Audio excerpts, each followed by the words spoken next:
guys, and welcome to the Moms and Murder Podcast, a true crime podcast featuring myself, Mandy, and my dear friend, Melissa. Hi, Melissa. Hi, Mandy. How are you? I'm doing good. How are you? Really good. It's been Good. another week. My life's so boring. I'm like, nothing happened this week. Well, not anymore. I know you have all these things going on, these mom things where you take your kids to do stuff. Oh, that's boring. It's very boring for me. It's great But it's for busy. them. It's busy. Yes, it's very busy. But I hate to say that because some people have way busier things. And I'm like, oh, 2 things in one day. I hate this. Yeah. So I'm trying to be quiet about that. But yeah, life is fun. It's always exciting. Always an adventure. Not really. All right, Mandy. Let's do this.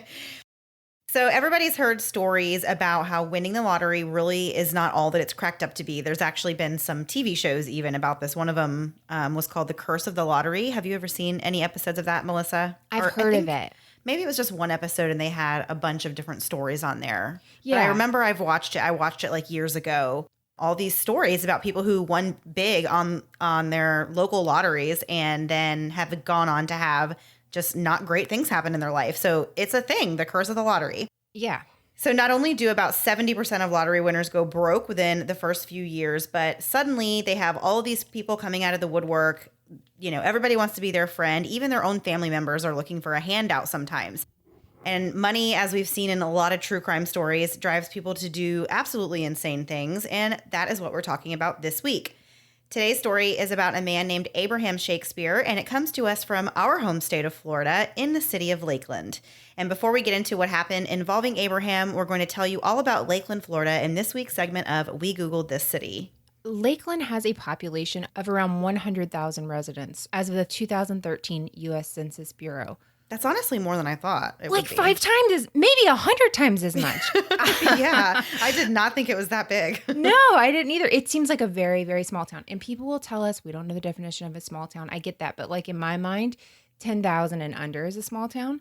But I would have probably classified Lakeland before this as a pretty small town, right? Yeah. Lakeland was not actually the original name for the town. And Lakeland sits kind of between Orlando and Tampa, right? Am I thinking of my map right? It's that Yeah. ish. Yeah. Kind of, sort of. If you don't know the map of Florida, you won't even know. So Lakeland became incorporated on January 1st, 1885, and some of the names that were tossed around before they landed on Lakeland was Rome City, Redbug, and Munville. But then the residents looked around and realized, hey, there's over 38 lakes here, and thus the name Lakeland was born. A portion of the movie Edward Scissorhands was actually filmed in Lakeland. There's apparently a part in the movie where Edward has his hands sharpened. I haven't seen this movie in a very long time, so I can't really remember all of this. But the storefront in this movie is part of a real hardware store there called the Crowder Brothers.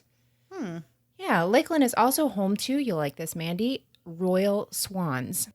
Oh. So back in 1923, there were lots of predators and disease that wiped out the native population of swans from Lakeland by really the year 1954. There was a resident of Lakeland, a former resident rather, that had moved to England around this time, and she heard there were no swans left in her beloved land. So she wrote Queen Elizabeth II. How do you just write Queen Elizabeth II? When I was reading this, I was like, I feel like there's a connection here. Yeah. And so she asked for help for her former hometown. And so Queen Elizabeth allowed the city of Lakeland to import 2 royal swans, and now there are more than 80 or so living in Lakeland, all descendants of the royal swans of England. Oh my gosh, I love that. It's very foofy. That is so awesome. So lastly, Publix supermarkets are really a staple of the South, right, Mandy? We love Absolutely. Publix. Yeah. Yes. And they were founded in 1930 in Winter Haven, Florida by a man named George Jenkins. If you've ever been in Publix or worked at Publix, his photo kind of hangs in the front of the building and is sort of like this weird ghost thing, but like a nice ghost that like gives you free cookies. So Publix headquarters is actually now located in Lakeland, and Publix is huge. If you're not from here, like it's a big thing all up and down the East Coast, really. Southeast. I feel like Southeast. even if you're not from here, you've at least heard of someone talking about Publix online, at least somewhere. If not, now's where it happened. Yeah. There's actually over 1,200 locations now, and that's 1,200 stores to get the perfect sub, Mandy. 1,200 stores where shopping is a pleasure. Or, this is a nod back to an old episode, if your name is Quinn Gray, 1,200 stores to pick up a thing of drumettes. Just get your drumettes from there. So that is all I have for this week. Didn't know how to end it, and I ended it on drumettes. Let's just That's keep awesome. going. Yeah, that was a lot more about Lakeland than I ever knew. If anything else happens in Lakeland, we're screwed because I think I took all the facts. Yeah. No, there's some more. There's some more stuff that I saved for later. Perfect. So Abraham Shakespeare was a man that grew up really without very many luxuries in life. He had come from a poor family. He was the son of a citrus picker, and he had stopped attending school in the 7th grade, which meant that he was mostly illiterate as he navigated the rest of his life. Abe spent time in homes for juvenile delinquents as a teen after committing a number of nonviolent crimes. Most of them were like petty theft type situations. And he added a few other criminal charges to his record over the years when he was caught driving without a license and eventually for failure to pay child support. Abe went to prison twice, but he got out in 1995, at which point he moved in with his mother, Elizabeth. For all of his adult life, Abe worked various jobs in the labor field, including washing dishes at restaurants, unloading delivery trucks, and working as a garbage man. He would occasionally also do work at a local barber shop that was owned by his friend Greg. He didn't have a car, or he didn't even have a driver's license. He had no credit, and he was just making a measly $8 an hour at his job. But Abe's lot in life suddenly changed on November 15th, 2006. He was 40 years old at the time, and he was down to his last $5. He was at work one day riding in a delivery truck with a driver named Michael Ford, and they were on an all-night ride to Miami. They had made a couple of delivery stops along the way, and one of the stops they made was at a convenience store in Frostproof, Florida. So have you ever heard of Frostproof? Mm-mm. So I'd never heard of it. So I looked it up and learned that the name of the city was actually a marketing ploy to get people to buy land there on the basis that this city would never have a frost that would destroy the citrus trees grown there. Oh, nice. Yeah, so they called it Frostproof. So the whole city is only 2.5 square miles. That's a really small town. Yeah, it really is. It reminds me of, okay, tell me if this is a real fact or not, because sometimes I think I make up things in my head. Wasn't the countries Iceland and Greenland, weren't they named the opposite to confuse like the enemies during war? So Iceland was really green and Greenland was really icy. Is Okay, that I true? don't know history, but I true? do think you're right on that. I think I've heard that somewhere else. Either that or that's one of those things kind of like, did George Washington actually have wooden teeth? You know, click here to find out all the things in history you've always gotten wrong. That's what that fact might actually Yeah, be. it could be. I don't know. I think you're actually right on that, though. Yay. So this tiny, tiny town of Frostproof is where Abe and his coworker Michael had stopped at this convenience store. So Abe asked Michael if he would grab him 2 lottery tickets. He just wanted the quick picks, as opposed to, if you're not familiar with how lottery games are played here in the US, I'm not sure if lottery is the same everywhere or if other places even have it, really. So you can pick your numbers. Usually, I think, isn't it 5 numbers, Melissa? Or is it more than 5? I don't know how many it was it is. 5, and then you can do like mega. At least in Florida, then they have the mega number. Or the Powerball, which yeah, is, there you go. Yeah, there's a few different states that have Powerball. So you pick your numbers that you want, and then you just wait. And if your numbers are drawn, then you win the jackpot. So he just wanted quick picks, which is where the computer just picks random numbers for you, spits them out on a ticket, and that's that. He didn't go through and pick out his own numbers or anything. This is completely random. The lottery jackpot for this lottery was $31 million, and Abraham would soon learn that he had the winning ticket. So in an instant, this man who had lived in poverty for his entire life now really had the world at his feet. He decided to take his winnings in a lump sum payment of $17 million, but after taxes, he was left with about $11 million, which is really nothing to sneeze at. I would not cry if I got my hands on $11 million. So you can imagine how difficult it must have been for him to even really know what to do with that kind of money, especially for someone like Abe, who had grown up really with not, hardly 2 pennies to rub together. And as sometimes it happens in this case, people really started coming out of the woodwork to be friends with Abe. Because he was not very educated, he dropped out of school at a very young age. He was also really naive, and he was a very nice person, very generous. So he actually gave away right off the bat. He started giving money away. He gave money to his family. He gave $1 million to his stepfather. He gave each of his sisters $250,000. He gave several thousand to his mom. And then he was also giving friends large lump sums of money to just help them out and be a nice guy. He paid off a $185,000 mortgage, and then he paid another man's mortgage. He didn't even know this person. So you can see how that kind of spending is going to quickly deplete the amount of money that you have. For the first time in his life, Abe was really even able to take care of himself. He was able to buy himself a really nice $1 million home in this gated community, as well as a new Ford truck and a BMW. Part of his winnings were used to pay back what he owed in child support, which was about $9,000, and Abe also used $1 million to set up a trust for his young son. Abe was suddenly surrounded by people that he really believed were his friends, but after forking out more and more money, he realized that most of these people were just greedy and looking for a piece of his pie. About 3 months after Abe cashed in on his winnings, his coworker, Michael Ford, who, if you remember, was the guy who drove with him on the day that his ticket was purchased, filed a false lawsuit against Abe, claiming that Abe had actually stolen his ticket from him and that he was entitled to whatever was left of the money.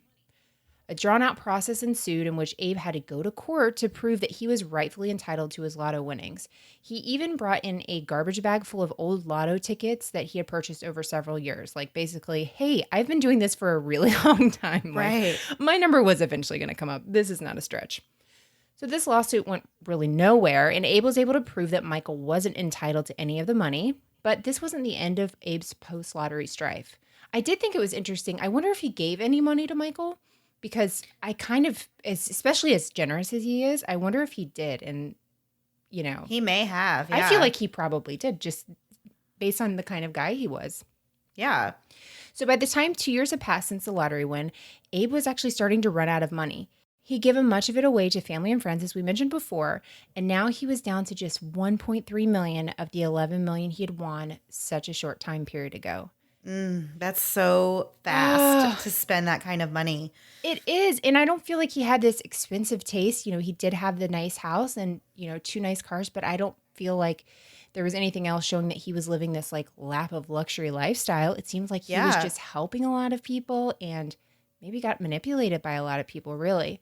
Yeah. I mean, he was like very well known around Lakeland during this time. And like, because everybody just kind of knew him, as the guy who won the lottery and, he was willing to help anybody out. And so, yeah, I can understand how the money went down so quickly, but gosh, that's like such a hard pill to swallow. It is. And I feel like now more than it used to be, I feel like growing up, a lot of times you would see people's faces on the news, right? When they won, it would, they'd parade them out and they'd show the big check and all that stuff. But I feel like now people don't do that anymore. You rarely see somebody, they won't publish their name.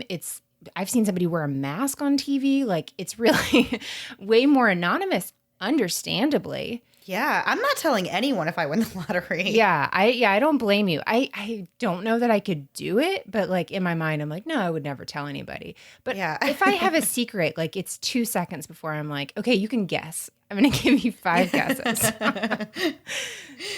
So at this point, a new person shows up in Abe's life looking to befriend and quote unquote help him. Doris Moore, who goes by Dee Dee, has been following Abe's story in the news for quite some time. As Mandy said, Abe was really well known around Central Florida at this time because of his rags to riches story. So Dee Dee shows up at this annual business conference where she met the realtor that had actually sold Abraham his new house.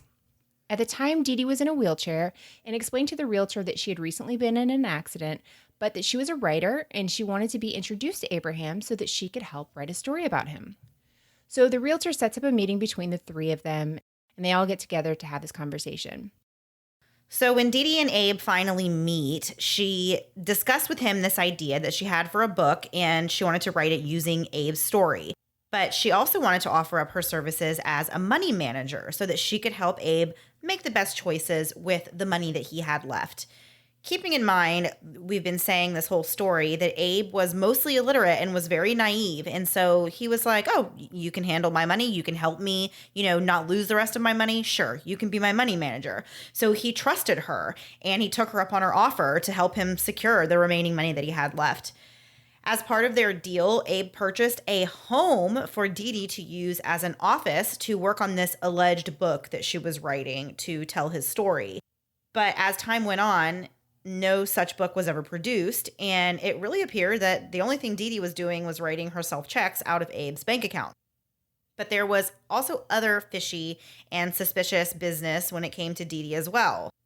She had taken it upon herself to open an LLC, and she even named it Abraham Shakespeare LLC. But in the process of doing this, she granted herself access to the assets. And essentially, she created a joint account between herself and Abraham. So, of course, it's highly doubtful that Abe would have really been able to understand any of the implications of this kind of arrangement or of what she was setting up and what she was doing. And also, she has, told him that she's this financial whiz and he trusts her. So he probably wouldn't have thought it was strange. Yeah, and he's already gone through $10 million. So I think he realizes I've got to get some kind of help. And somebody's offering help. And, I have to do something. Because I can imagine once you go through $10 million, you're like, oh, there's not a whole lot left. Maybe you can help me. Like, whoever can help me. I think you're probably pretty desperate at that point. So the relationship between Dee Dee and Abe was always what Abe believed to be just this professional relationship. It was never anything romantic, but they did eventually get close enough as friends that Abe started to confide in Dee Dee that he sometimes regretted winning this lottery and he felt like people were just using him for his money. Then in November of 2009, 3 years after Abe had hit the jackpot, he suddenly vanished. He was reported missing by his family after he failed to show up to a court appeal in the lawsuit against Michael Ford that we talked about a little bit ago. At this point, it had actually been months since they had even seen him, which the last time they saw him was in April of this same year. So it had been about 7 months since anyone had actually laid eyes on him. But they had just always assumed that he had taken his money and relocated to some Caribbean island because I guess he had talked about possibly doing that, or he had said in passing, I really wish I could disappear with the rest of my money and I just don't want to be bothered and all that. So his family and friends are thinking, well, you know what? Maybe he just did that. Good for him. Maybe he just took off, went to make a new life. In that 7-month period, though, people who lived in Abe's community said that they simply just stopped seeing him. He stopped showing up at the barbershop where his friend Greg worked, and nobody saw him, driving around town in his nice, fancy new cars anymore. He was just gone. And before we get into the rest of the story, we're going to take a quick break for a word from this week's sponsors.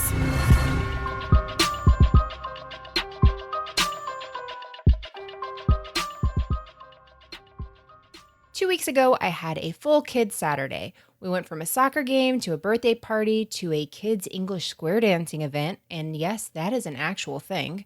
And normally I wouldn't jump into a full day of activities in brand new shoes, but I decided that this would be the perfect test for my brand new Rothy's. And I am so glad I took them out on their maiden voyage that day. Not only are these shoes insanely comfortable, they are super cute and machine washable. Plus, they are made out of recycled plastic water bottles, which is something your other shoes can't say. You heard Melissa right, recycled water bottles. And because they are seamlessly crafted from the bottles, they are ultra comfortable as soon as you slip them on. There is zero break-in period, which is perfect for a busy life on the go. I'm a simple woman. I like breakfast foods and stylish and comfortable shoes, so I love my Rothy's. I chose a pair of the sneakers in steel gray, but Rothy has 4 different styles of shoes, including the flat, the pointer, the loafer, and the sneaker. I can dress them up and wear them with a romper, or bum around in a t-shirt and shorts, which, let's be honest, that's my summer wardrobe. Either way, my feet are comfortable and my outfit gets a much-needed pick-me-up. Check out all the amazing styles available right now at rothys.com/moms. Go to rothys.com/moms to get your new favorite flats. Comfort, style, and sustainability. These are the shoes you've been waiting for. Head to rothys.com/moms today. Every day, I am one step closer to never having to leave my house again to run errands. There's food delivery and grocery delivery and even a mobile pet cleaning service. And now I can add bra shopping, all from the convenience of my own home. You too can skip the trip to the mall and find your perfect fit with Third Love's online fit finder. You can order your bra and try it on in your own home with no worries of a little kid sneaking under your side of the dressing room while you're trying to change. The Fit Finder quiz is super simple and it takes just about 60 seconds to find your perfect fit.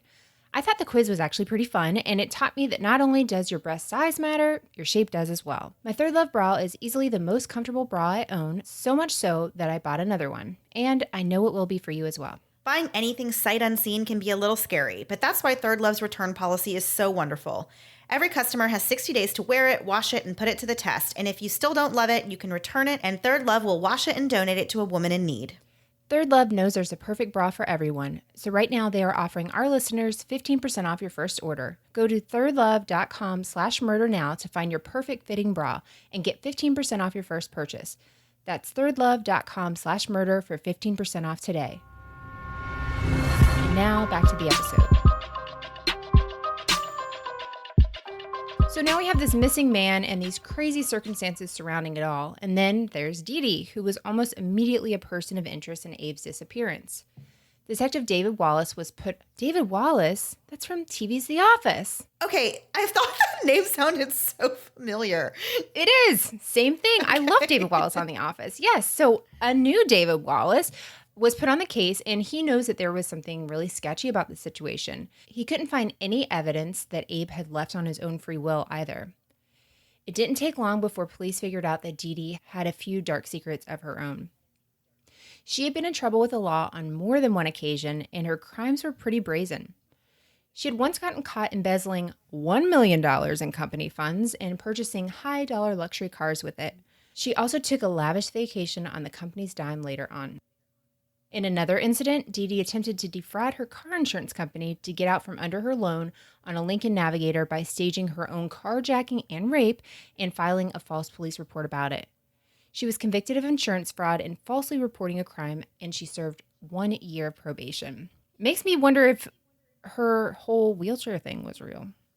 Oh, I already have thought like that was just part of Dee Dee's like charade. I was going to bring that up later, actually, after we said a little bit more about Dee Dee and her character. But yeah, I totally think that was fake. Yeah, that's just an interesting tidbit for that to be the way she met him. I don't know. Yeah.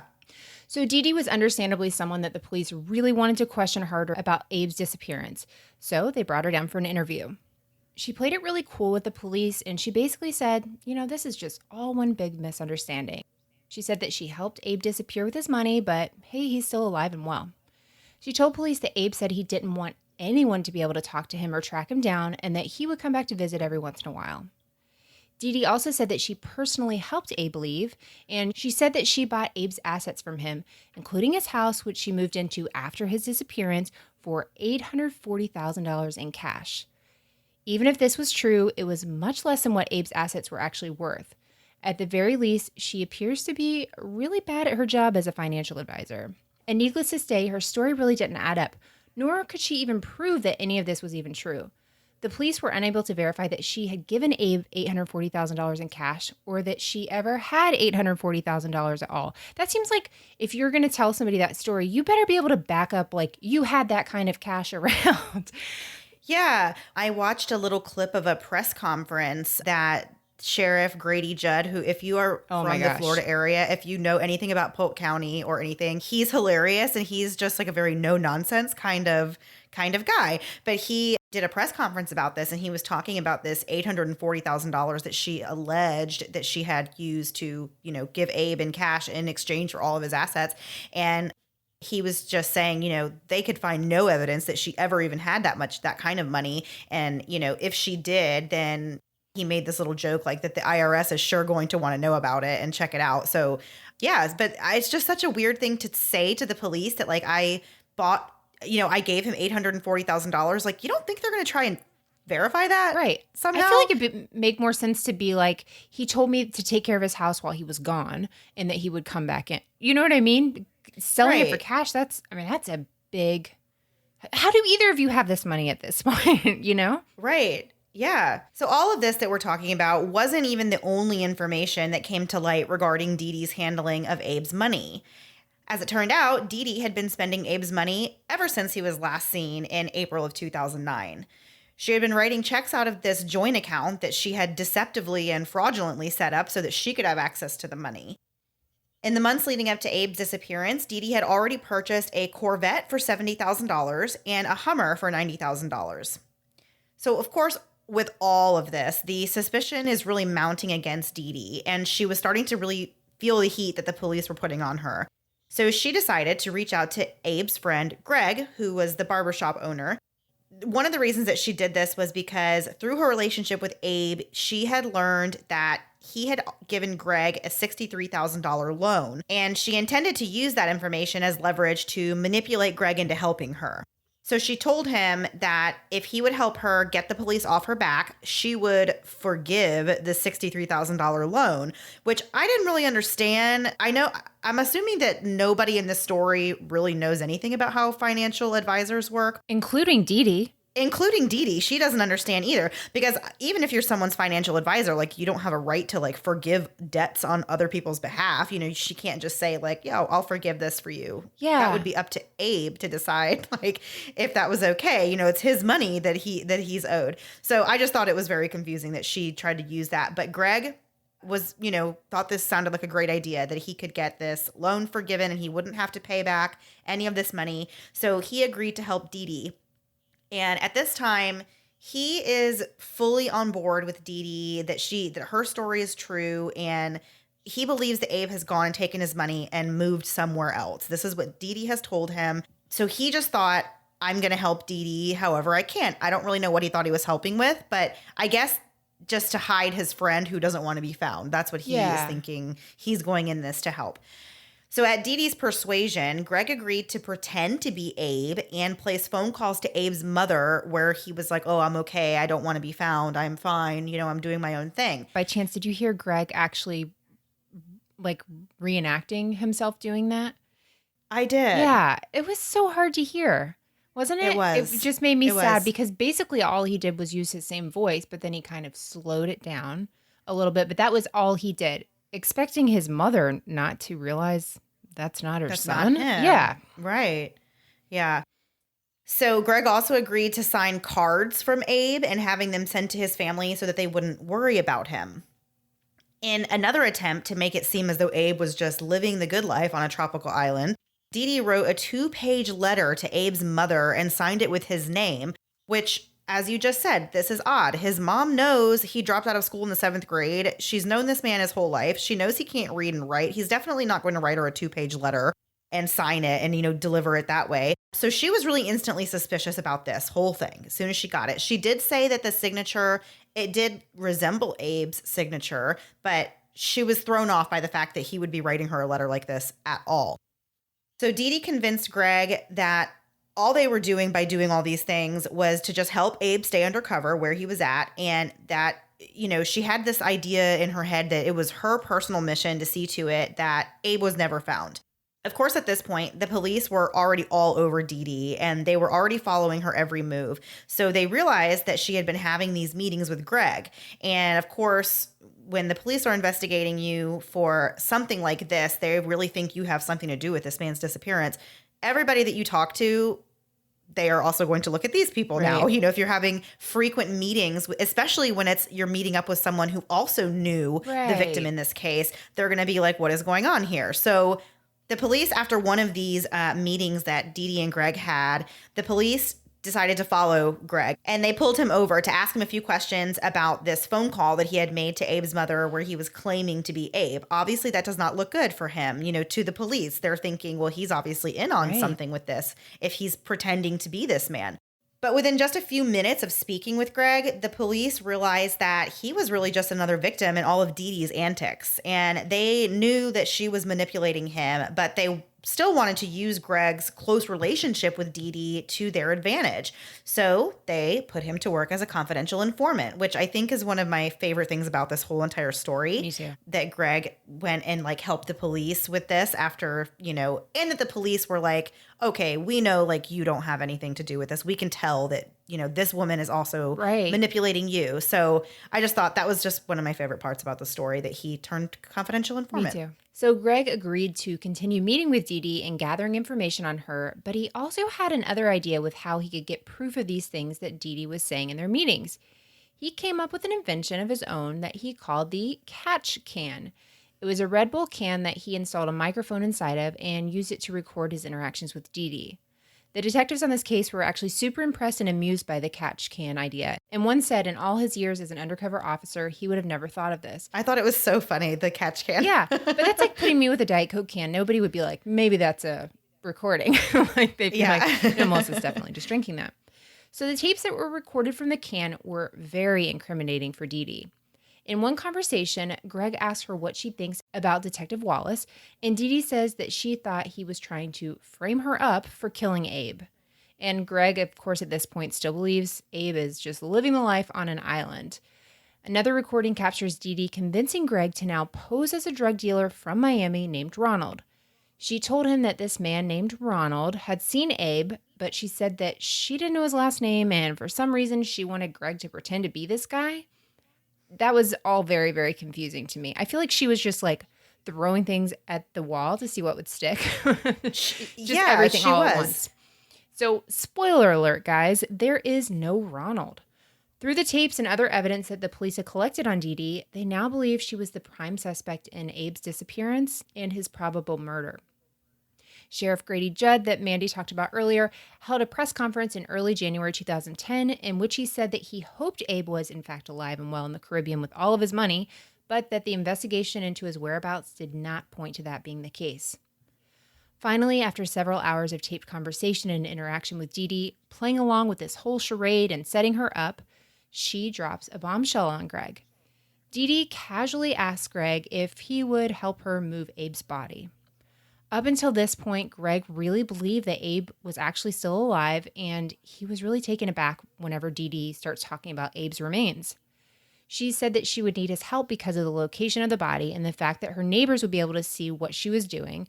So Greg really, it was flawless, really, in this conversation. I heard part of this conversation where she basically says, hey, if somebody's digging, my neighbors are going to see. And he's like, oh, we'll do it at 6 o'clock in the morning. Nobody will be up. No big deal. But to go from, hey, my friend's on an island to this lady killed her and now we're talking about digging him up, I thought he played along really, really well.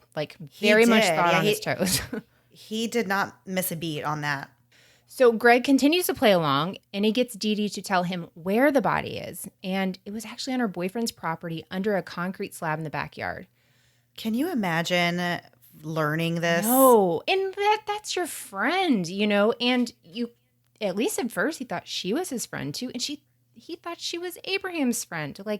There's just so much betrayal there. It just breaks my heart for most of the people involved in this, not Dee Dee. Police were stunned by this information, and they wanted to move in to arrest Dee Dee, but they really had to tread lightly. They knew they would still need to recover Abe's body as evidence, so they came up with a plan. Dee Dee had asked Greg if he knew anyone that would be willing to tell the police that they were responsible for Abe's death. She offered $50,000 as payment to anyone who would do this. Really, why would somebody come forward and be like, by the way, I killed somebody. Give me my $50,000. I have a lot of honey buns to buy in prison. That doesn't make any sense. No, it doesn't. It really doesn't. I mean, I was trying to think of, I don't know, where somebody might do that. And I mean, I guess I don't know. I can't come up with a good reason why you would just send yourself to prison for life. And even for $50,000, even if you owed someone that much money, it just seems like an extreme. The only scenario to get that kind of money. The only scenario I came up with is if you were on bail and you've committed 5 homicides and you're about to go to prison for life and your family could use the $50,000, maybe then you would be like, sure, just add this on there. I don't care. But otherwise, there's just no reason somebody would be like, yeah, prison forever. Sure, $50,000. Make it $5,000. I don't even care. The detectives working the case decided to put an undercover officer on the task and had Greg introduce them with the intent of getting Dee Dee to unwittingly confess to this murder. So Dee Dee propositions the undercover officer and offers him the $50,000 to confess to killing Abraham. The officer agrees, but he told Dee Dee that, he's got to know where this body is buried. On January 25th, 2010, Dee Dee met with Greg, who was cooperating with the police and with this undercover officer, and she showed him the concrete slab where she claimed Abe was buried. She also gave him a .38 Smith & Wesson revolver, which she said she had used to shoot Abe. She actually gives him the murder weapon.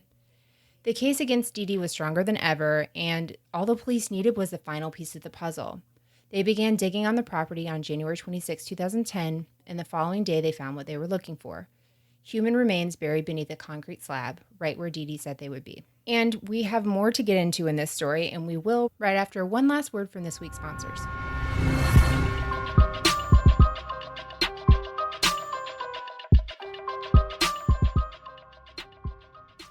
Do you ever strive for tranquility? Do your kids make you pull out all of your hair, even the fuzzy baby ones on the side that never bothered to grow in the first place? Then you should check out Sagely Naturals. Sagely Naturals is a line of CBD-infused lotions, sprays, supplements, and essential oils that can really give your body a boost where and how you need it. It's perfect whether you're looking for a little support in managing stress, have some discomfort, or even on days when you work out too hard. Sagely Naturals was nice enough to send both of us some products to try. We both immediately picked products from the Tranquility line because while we love our kids, they are the opposite of tranquil. Hi, it's me, your friendly neighborhood prude. If the idea of CBD oil is new to you, that's okay. It was new to me too. I was surprised to hear that CBD is actually found in broccoli and kale, but it's most abundant in hemp. That's why Sagely Naturals extracts CBD from hemp plants that are grown right here in the US. They are also completely THC free, so you get all the benefits without any of the psychoactive effects. I really love using the Tranquility roll on. I roll it on my temples, the back of my neck, and some days consider just rolling it all over my body while repeating Serenity Now over and over again. I love how easy it is to use, and an additional perk is that it really smells nice and also gives me the feeling of tranquility to start my day, even before the caffeine is kicked in. Sagely Naturals helped me get back to doing the things I love, and I think it can help you too. Go to sagelynaturals.com/moms for 20% off your first order. That's SAGELY naturals.com/moms for 20% off your first order today. sagelynaturals.com/moms. These statements have not been evaluated by the Food and Drug Administration. These products are not intended to diagnose, treat, cure, or prevent any disease. Myro is a deodorant company that's making deodorant better, like 10 times better. It's not the regular old drugstore stuff you get because Myro is a deodorant you can feel great about wearing and buying. They make their natural deodorant with a custom blend of essential oils that release over time to keep you fresh and barley powder to keep you dry. Here's how Myro works. First, you choose one of 4 amazing scents, including my favorite, Chill Wave, which is the perfect combination of cucumber, jasmine, and spearmint. I love that my deodorant smells great without that artificial scent you get with the other guys. You also get to choose the color of the container, which makes it personalized for you. Once you've placed your order, you'll get a refresh every 3 months delivered straight to your door, conveniently timed for when most people run out. You can switch scents, press pause, or stop literally anytime you want. Their formula is hardworking, long-lasting, with no toxic anything. 0% aluminum, 0% parabens. Their ingredients are clinically tested for safety and efficacy. This is super important to me as my daughter is now at the age of needing deodorant, so I want her to start off with a deodorant I can feel good about her putting on her skin, and she can have a fun container and customized scent just for her. Get 50% off your first order and get started today for just $5. Visit mymyro.com/momsandmurder and use promo code momsandmurder. Again, get 50% off your first order and get started today for just $5. Visit mymyro.com/momsandmurder and use code momsandmurder. And now, back to the episode. So the police have now discovered this body that was buried under this concrete slab on Dee Dee's boyfriend's property. So later on in that same day, fingerprints were able to confirm that it was in fact the body of Abraham Shakespeare. The next day, detectives interviewed Dee Dee's ex-husband, who told them that sometime back in the early part of April, Dee Dee had contacted him asking if he could help her dig a large hole in her yard. Dee Dee told her ex-husband that she needed this large hole so that she could bury concrete and garbage in it. And since he had been getting paid already to do other yard work and projects for Dee Dee, he agreed to take on this job as well. Does nobody question the fact that you're burying concrete and garbage? Yeah. Like, on your property. I mean, I guess some people bury garbage, but it's not a landfill. It's your house. I don't understand. No, we don't do this. That is the weirdest thing I've ever heard. I'm like, this is just another example of her just saying things and just hoping people buy it. And a lot of people buy it. Nobody questions it. Yeah. No, it's true. So he told the police that Dee Dee had called him to come back out to her property about 2 hours after he left from digging the hole. And she was saying, can you come back now and fill this in? So he said he did go back and fill in the hole. But at the time that he was back there doing that, it was dark outside. And he said he never saw anything suspicious.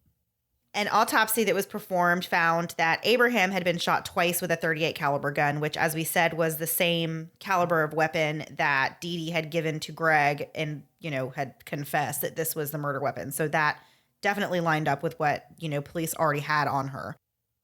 On February 2nd, less than a week after Abe's remains were located, Dee Dee was arrested and charged with being an accessory after the fact because that's really all they could pin on her for the time being, but it was at least something to get her into custody while they continue to work on official murder charges. Dee Dee immediately went into self-preservation mode and attempted to offer up several different explanations as to what could have happened to Abe. Like you said, she just throws things and hopes they stick. Yeah. And so she went through this whole cycle. She made up various scenarios and told the police. At one point, she had blamed one of Abraham's relatives. She blamed this drug dealer, Ronald, from Miami, even though the police already know Ronald's not real. They've already been following these conversations that she's had about this made-up person. And at one point, she even tried to pin this murder on her own 14-year-old son. What a monster. It's just mind-blowing. Yeah. I know. It's mind-blowing. So at some point while she had been interviewed like numerous times, she offered up this video that she had taken, and it was her and Abe in this video, and they were having this conversation. Strangely enough, it's the only time it's the only video that even exists of her and Abe together. So it's not like they were just buddy and they were always taking like Snapchat videos together or something. Like she just had this one random one-off video.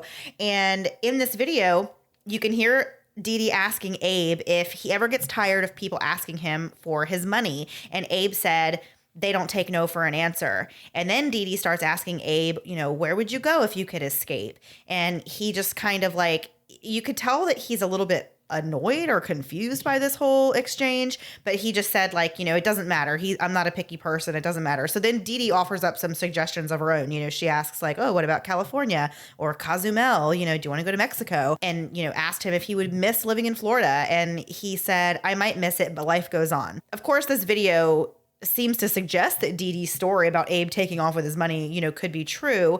But as I said before, the police were not convinced that this video wasn't coerced or somehow taken out of context. He wasn't even paying attention in the video. He was on his phone, just kind of like, shut this woman up. Like he was just like, yeah, no, yeah, I don't care. I mean, it was like, I don't know. It just didn't seem like they weren't having this conversation of how he wants to run away. It was just kind of like, sure, whatever, fine. You know what I mean? It was weird. Yeah. But if anything, I feel like that whole video just proves like that she premeditated this whole thing because she thought ahead enough to make this video that she was, thinking she might need this as evidence, to save herself one day. It's really, really messed up when you think about the things that this woman did. She's living in his house. She's like, having people make false phone calls to his family and say that he's okay. I mean, she really is a monster doing all of these things to this whole entire poor family. So finally, after all of these stories that she's feeding to the police are kind of flopping and they're not really buying any of it, she finally admitted that she did help cover up Abe's death, but she insisted that she had nothing to do with the actual murder. Of course, even this story is in direct conflict with the fact that she'd been keeping up this charade for months, as I said, and she's been doing all these crazy things. So once Dee Dee was in custody, a judge set her bond at $1 million. Several days later, a funeral was held for Abe where dozens of people showed up to pay their respects and to demand justice for his murder. It took a couple more weeks of good detective work, but on February 19th, 2010, Dee Dee Moore was officially charged with homicide. She passionately denied having anything to do with the murder by saying, I would never hurt nobody. I like Mickey Mouse and Donald Duck and Disney. What? I wrote you as soon as I heard that and was like, Mandy, what is happening here? Yeah. I've never heard that be an excuse or like, what? I just can't. Even like a 5-year-old wouldn't be like, oh, I never stole that. I love Disney and Mickey Mouse. Like a 5-year-old's even like, I'm not messing with that. That's not going to help this situation. But for her. Right. So when it came time for Dee Dee to enter a plea, she went with the not guilty, and she claimed that the media had treated her very unfairly, and she called this whole ordeal life-altering trauma for herself. As opposed to murder that changes nothing. Right. In the trial, prosecutors laid out a pretty simple scenario for the jury. They said that Dee Dee had befriended Abe, and she took advantage of the fact that he was illiterate and naive, and she stole his lottery winnings, and then she murdered him. That was the basic gist of what they were claiming. The star witness in the trial was, of course, Greg, who was Abe's friend that had turned confidential informant. He was on the stand for 3 days giving his testimony, which the defense attempted to pick apart. And they were saying things like, Greg was actually just trying to frame Dee Dee for the murder because he couldn't pay back this $63,000 that he owed to Abe. And pretty much they're trying to suggest to the jury, they're trying to plant the seed that maybe Greg had actually killed Abe and frame Dee Dee, because all they need to do is just plant a seed of reasonable doubt, in the jury's minds. So they seemed like they were kind of trying to use Greg as a scapegoat for that, which always just really infuriates me. I feel like I know it's all fair in, trials and stuff, and these lawyers are doing whatever they can to get get their client, get them off. That's their job. But I always just get so upset whenever it's like an innocent person gets dragged through the mud like that. And now they had nothing to do with it, but just to make your case, you have to turn it on them. Yeah, I hate that too. I understand that they have to show, it's their job to try and have a good trial or, good representation for their client. But yeah, that one's always kind of hard. So the defense tried to call Greg's character into question by pointing out that he himself had been convicted of several felonies and had spent some time in prison. And they attempted to claim that he taped these conversations between himself and Dee Dee and that they were carefully controlled, with Greg doing all the talking and really leading Dee Dee into these incriminating statements that she made.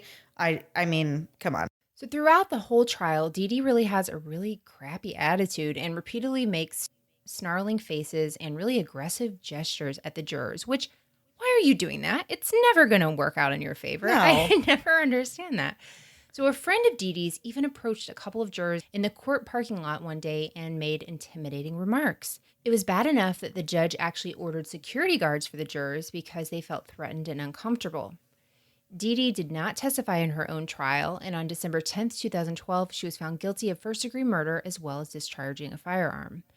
She angrily blamed her defense team for her conviction and insists that she is innocent of this crime, even saying that she believes anyone who thinks she's guilty must have no brain cells and that we're all just idiots for believing she killed this man. Did we both watch a 2020? I know I watched a 2020 about this, and she was interviewed with the guy who had the whole thing with Anthony Curcio. I recognized him. I can't remember what his name is. But she was so mean to him and was like, you're an idiot. Everyone's an idiot. If you think I did this, that person's an idiot. She's like, it is one of the most insane interviews I've ever seen. She's like, look at these papers. All these people want to talk to me. They want to reenact my story. I was like, Snapped? They want to make the episode of Snapped about you? They don't even have the original lady anymore. It's going to be garbage. I don't know what to tell you. But it was just the most bizarre thing. And I really think she kind of believes all of her own lies. Right? Oh, I think she definitely does. She has really maintained her innocence. And like you said, I feel like she honestly must believe that she's innocent herself, because just to even say like, oh, anyone, you don't have any brain cells. I'm like, really? Like literally all of the evidence points to you. Yeah. I wanted to hear her justify the evidence, because I'm thinking, what? Like you gave them a gun. How? Yeah. It was, there's just too much. It's not like one thing that's off. It's so many things. So Dee Dee was ultimately sentenced to life in prison without the possibility of parole, and she got an additional 25 years for possessing a gun in the course of a violent felony. After the conviction, Dee Dee claimed that her attorney didn't allow her to testify, even though she really wanted to, and she requested a new trial. Her attorney says the decision to not take the stand was all Dee Dee's and that they did not force her to sit out. Something kind of interesting that Mandy came across while researching the case was this article from 2017 that the mother of Abraham's son had actually won $1 million off a $20 scratch-off ticket that she had purchased in Lakeland. She took the lump sum payment of $770,000, and the son that she actually had with Abraham will get $1 million of Abe's winnings when he turns 18, thanks to the trust fund that he put in place before he was murdered.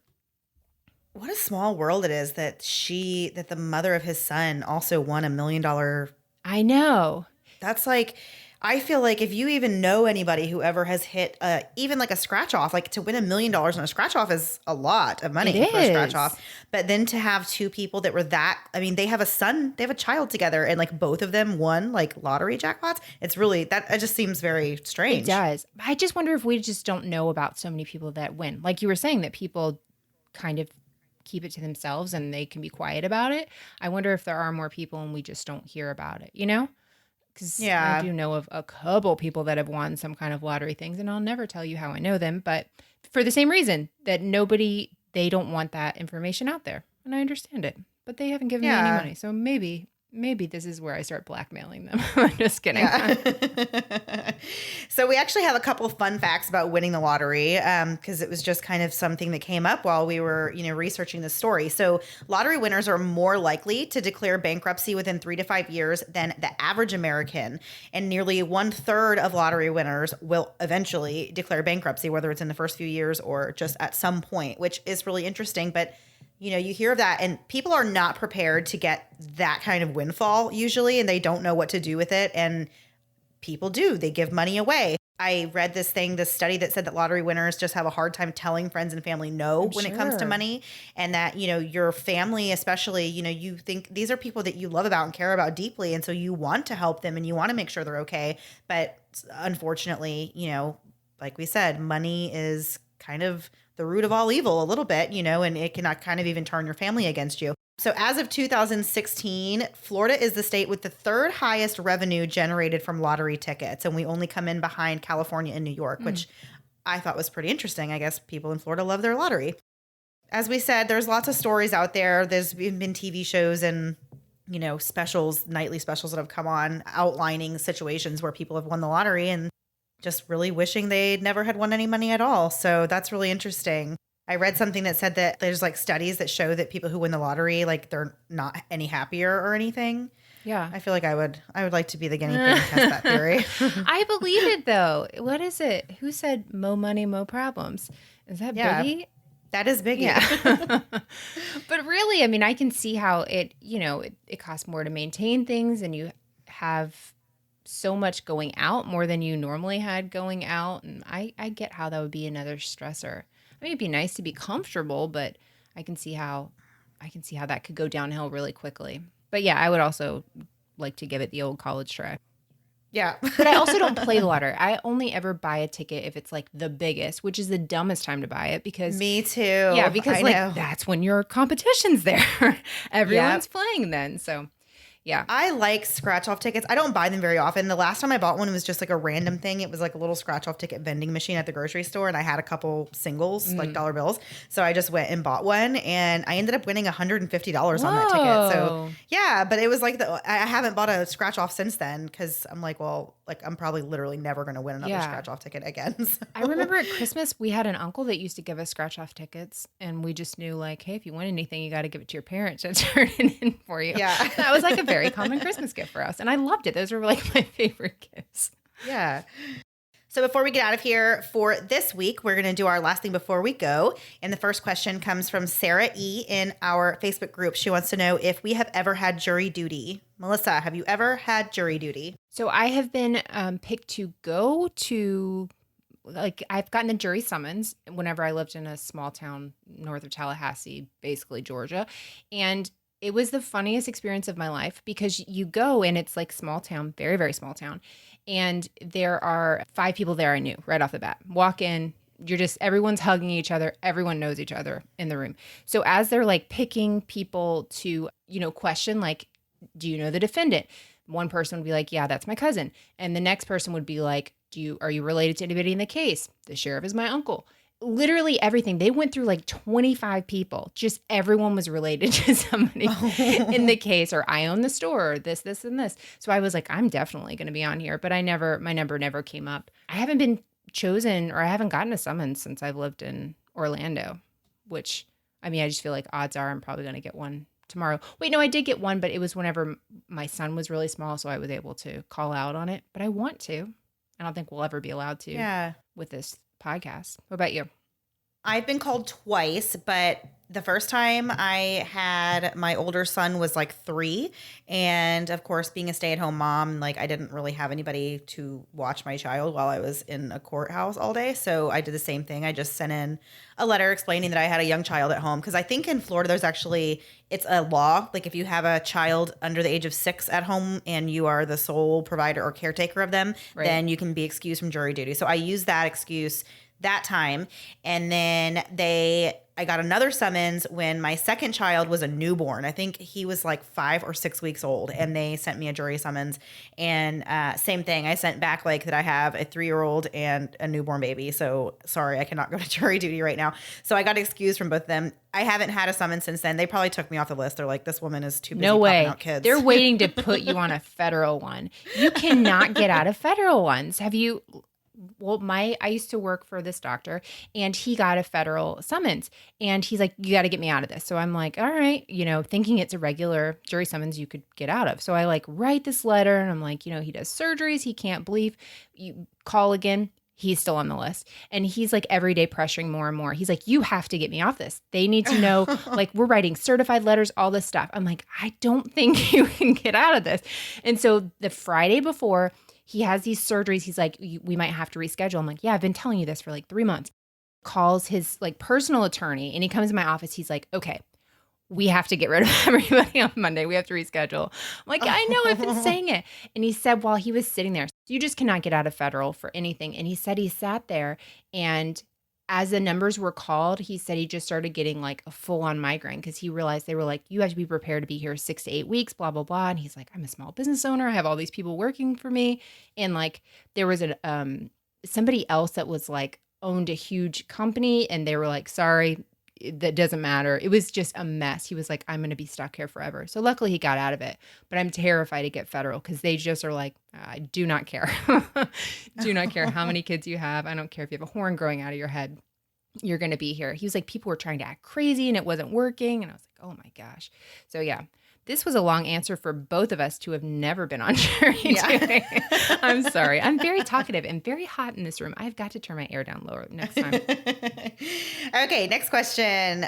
Richie A wants to know, if we were stranded, would we rather be ridiculously hot or ridiculously cold weather? Okay, you do that one. You go first. Definitely hot, without a doubt. Are we saying that there's any water around? Like, are we saying there is no way to cool yourself down? No. I'm assuming there's water, I'm assuming there's water. You think you're on an island. You think this is Hawaii. I'm on a beach somewhere. You think there's a restaurant. You just think you've gone to the beach. That's what you're thinking this scenario is. And I can just get in the water and cool off, right? And I just sit there and be cool. Okay, but what if the scenario is it's hot? You never sunburn, like you're never going to get sub poisoning or anything. It's just hot all the time, or it's freezing all the time. You won't get frostbite and die, but you will be miserably cold. There's no cooling yourself off with water, and there's no warming yourself up with several layers. Then what is your choice? Still hot. Okay, see, that's whenever I have to switch to cold because I get like rage, like Momo rage is what my family calls it. When I'm too hot, my insides feel like I'm boiling and I get super upset, and I'm getting there right now. Just thinking about it. But I hate being cold. I hate being cold so much. And like, I was reminded of it when I was on my trip up north just recently, even though it's May. It was so cold, and it was like rainy and just like damp, and it was like in the 30s, and it was just awful. At one point there was ice falling out of the sky, which was very unusual for a Florida person like me to see in May. Wait, but snow or ice? No, literally ice. Like, I don't even know what that's Is that like. What you call it? Okay, sleet. Yeah, sleep. But I was reminded very quickly that I do not like to be cold. I had on so many layers. I had on so much clothes, and it was just like the air I just felt like was penetrating my skin and getting down to my bones, and I was so cold, and I just hate that feeling. I would so much rather be hot. You might be right. I feel like if water's involved, I'm definitely fine with being hot. If water's not involved, then it's questionable for me. I just don't want to be in this scenario, okay? Can we just not be in this scenario? I hate it so much. So before we go, we have a promo we want to play from the podcast Case Closed. And a few months ago, we spoke about the story of Erin Corwin, and they actually did their first season was all about a book written about her case. And this new season, they will tell you all about what that's going to be about in this promo, but make sure you stick around and check it out. All right, guys, have a great week. We'll see you next week. Bye. Bye. The gun was large and chrome-plated, the morning sun glinting off the polished surface. 4 times the man pulled the trigger. From Macmillan Podcasts, this is Case Closed. My name is Charlie Spicer. I'm an executive editor from St. Martin's Press, and I've edited hundreds of true crime books in my 33 years here. I know there's so much true crime out there already, and so much of it doesn't really have an ending. You're left feeling unresolved. For this show, we're going to talk about cases that do get resolved, where they catch the killer, where the evidence stacks up to a conviction. Our first season covers the murder of Rusty Snyderman. It was a gray November morning. Rusty drove up to his son's preschool, exited his car, and was shot 4 times in broad daylight. Who killed Rusty, and why? We'll answer that question and find out what pushes an average person over the edge. Who really pulls the trigger? Tune in each week to Case Closed on Apple Podcasts, Stitcher, or wherever you get your podcasts. Can't wait to hear what really happened to Rusty Snyderman? Hear the full season right now on Stitcher Premium. Go to stitcherpremium.com/caseclosed and use code CLOSED to start your free trial. I'm Charlie Spicer. Thanks so much for listening.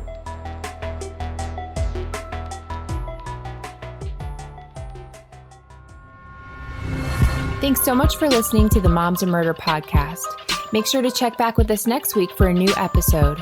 You can also find us at momsandmurder.com, where you can connect with us via social media. Please make sure you subscribe and give us 5 stars, because giving us 4 stars would be a crime. Thanks so much.